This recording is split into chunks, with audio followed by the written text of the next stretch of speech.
Does this symbol give you a negative reaction? If so, this episode is going to attempt to change that. This is why the pentacle is iconic. So how did this poor little symbol become the modern emblem of evil? Let's take a look. Pentacle and pentagram are often incorrectly used interchangeably, so for clarification, this is a pentagram and this is a pentacle. A pentagram is a 5-pointed star with the lines continuously moving from one point to another.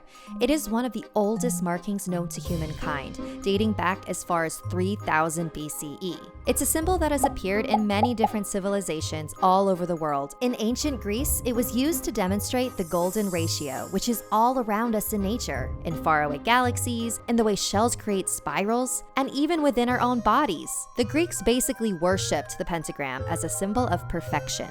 For pagans, the pentagram stood for the 5 elements: air, earth, fire, water, and spirit. When encased with a circle, it becomes a pentacle and represents how all these elements live in harmony. So far, the pentagram and pentacle sound harmless, right? Even early Christians revered the symbols as well.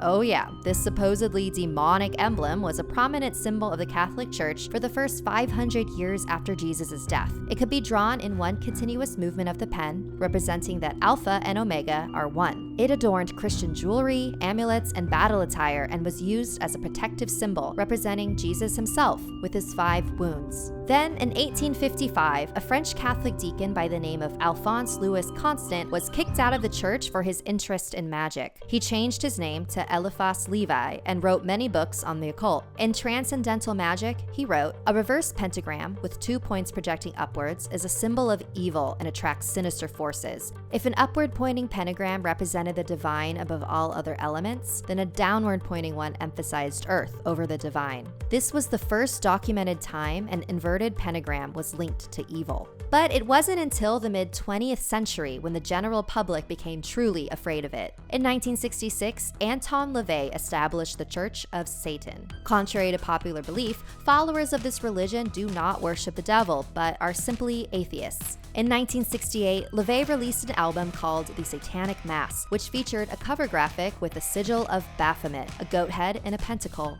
The 3 downward points were thought to be a sign of rejecting the Holy Trinity. This became the official symbol for the Church of Satan. The rise of occultism happened to coincide with the rise of publicized serial killer cases, which sparked the satanic panic of the 70s and 80s. Christian fundamentalists, as well as the media, were fueling the public sphere with documentaries and books connecting horrific events to satanic cults, all of which were later discredited.